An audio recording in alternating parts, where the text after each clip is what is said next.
Hello दोस्तों, कैसे हैं आप सब लोग। आशा है अच्छे होंगे। तो स्वागत है आपका एजुकेशन चैनल पर, जिसमें हम एमपी बोर्ड कक्षा 10 की हिंदी नवनीत पाठ 8 कल्याण की राह का अभ्यास कार्य देखने जा रहे हैं। तो देखते हैं इसके अभ्यास कार्य को, जो है पाठ 8 कल्याण की राह का, जिसका पहला प्रश्न है, चलने के पूर्व बटोही को क्या करना चाहिए। उत्तर है, चलने के पूर्व बटोही को बाट मार्ग की भली भांति पहचान कर लेनी चाहिए।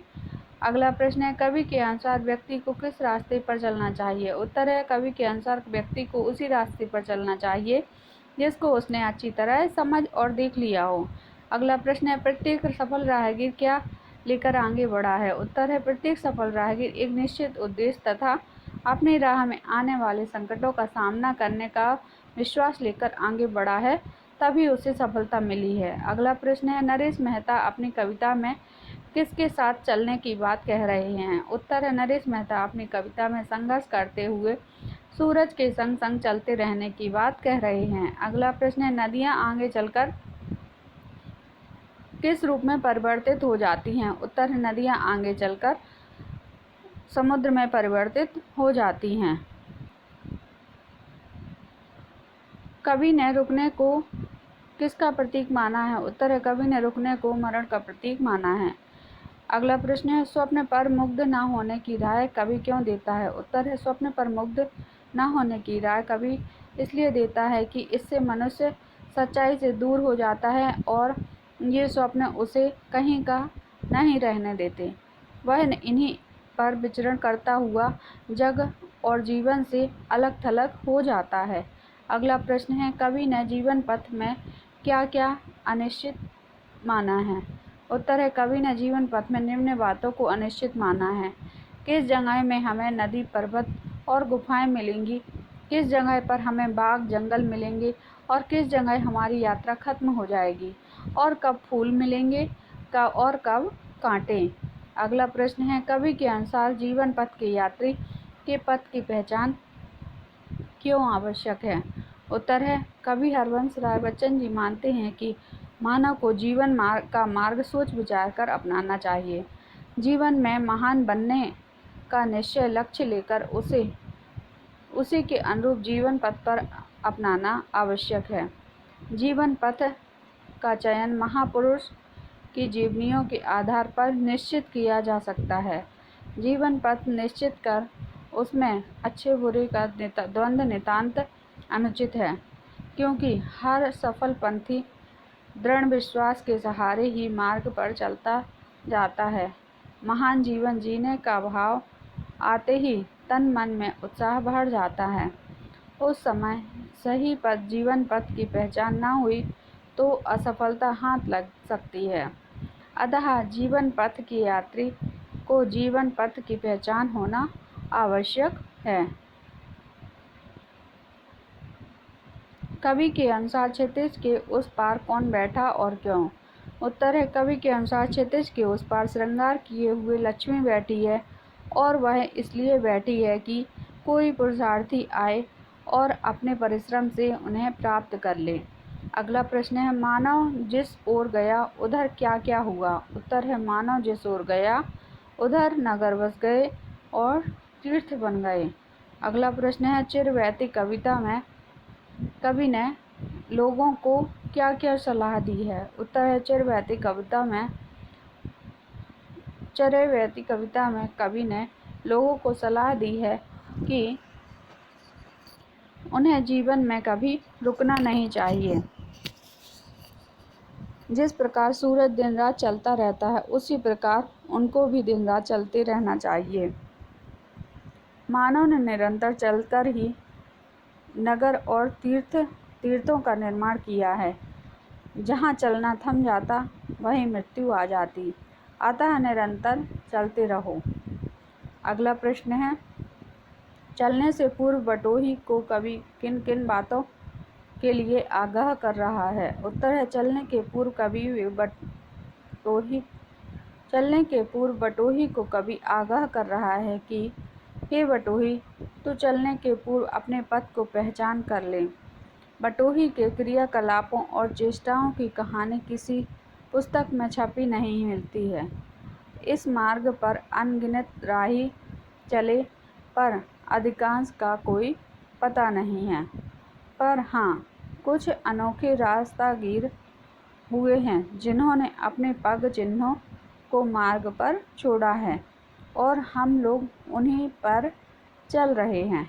अगला प्रश्न है, स्वप्न और यथार्थ में संतुलन किस तरह आवश्यक है, स्पष्ट कीजिए। कवि कहता है कि हमेशा स्वप्न पर ही तुम मुग्ध मत हो जाओ। जीवन में जो सत्य है उसे भी जान लो। संसार के पथ में यदि 2 की संख्या में है तो सत्य 200 की संख्या में है। अतः स्वप्न के साथ ही साथ सत्य को भी जान लो। स्वप्न देखना बुरा नहीं। हर आदमी अपनी उम्र एवं समय के अनुसार उन्हें देखता है, लेकिन कोरे स्वप्न से जीवन में काम नहीं चलता। हमें सत्य का भी सहारा लेना पड़ता है। अगला प्रश्न देखते हैं।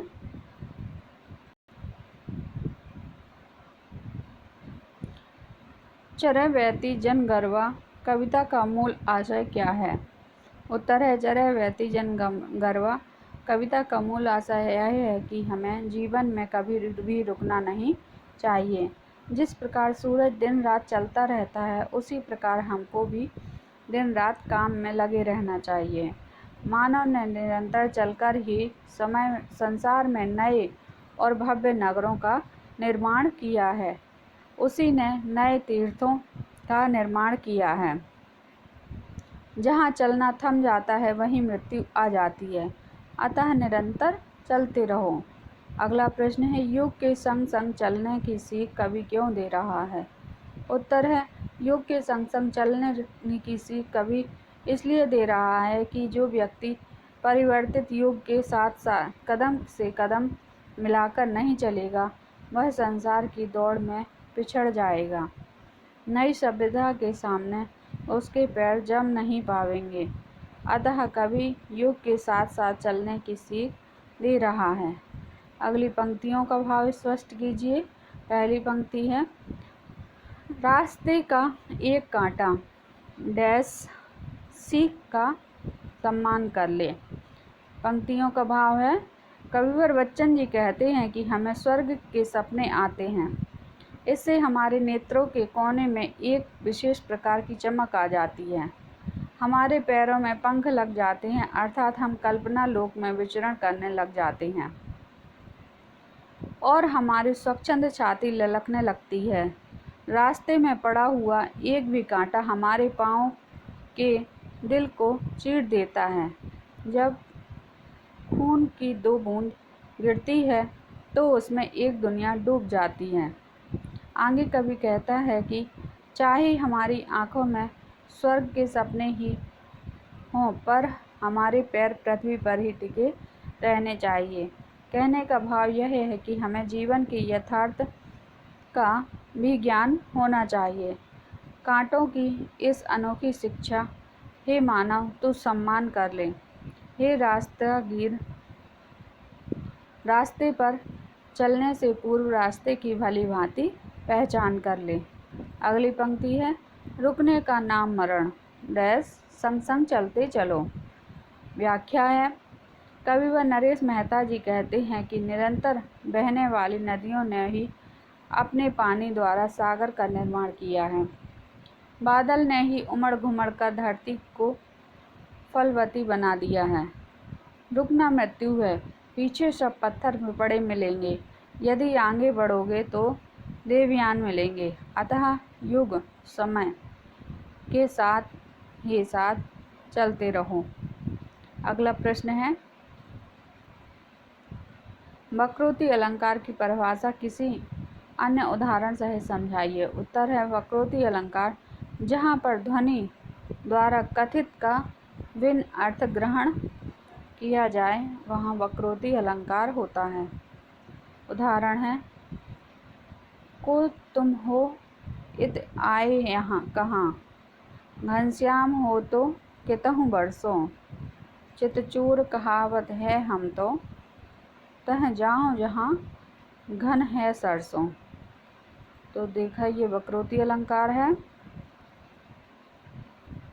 यहाँ कृष्ण का तथा राधा का सुंदर परिहास के माध्यम से वक्रोक्ति अलंकार को व्यक्त किया गया है। बहुविकल्पीय प्रश्न, सही विकल्प चुनिए। चलने से पूर्व बटोही को क्या करना चाहिए? उत्तर है मार्ग निर्धारित करना चाहिए। अगला प्रश्न, नदियाँ आगे चलकर किस रूप में परिवर्तित हो जाती हैं? तो सागर में। कवि ने रुकने से को किसका प्रतीक माना है? मृत्यु का। चरैवेति जनगणमा कविता में कवि ने लोगों को क्या क्या सलाह दी है? तो सूरज की भांति प्रकाशित हो, नदी की प्रवाह की भांति सतत चलो, चंद्रमा व तारे की भांति गति रखो। तो उपयुक्त सभी सलाह दी हैं। रिक्त स्थानों की पूर्ति कीजिए।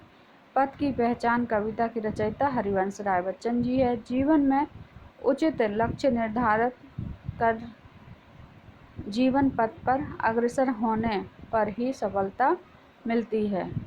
चलने के पूर्व बटोही पथ की पहचान कर लें। रास्ते का एक कांटा पाँव का दिल चीर देता है। सत्य असत्य, इसकी कहानी पुस्तकों में छपी गई ऐसा पथ की पहचान में है। असत्य। खोल इसका अर्थ पंथी पंथ का अनुमान कर ले। पंक्ति श्री हरिवंश राय बच्चन की कविता की है। सत्य। कवि ने सपनों पर मुग्ध होने के लिए उत्साहित किया है। असत्य। क्षितिज पर श्रृंगार किए लक्ष्मी बैठी है। पंक्ति चरैवेति जनगणमा कविता की है। सत्य। नदियाँ आगे चलकर सागर में परिवर्तित हो जाती हैं। सत्य। सही जोड़ी मिलाइए।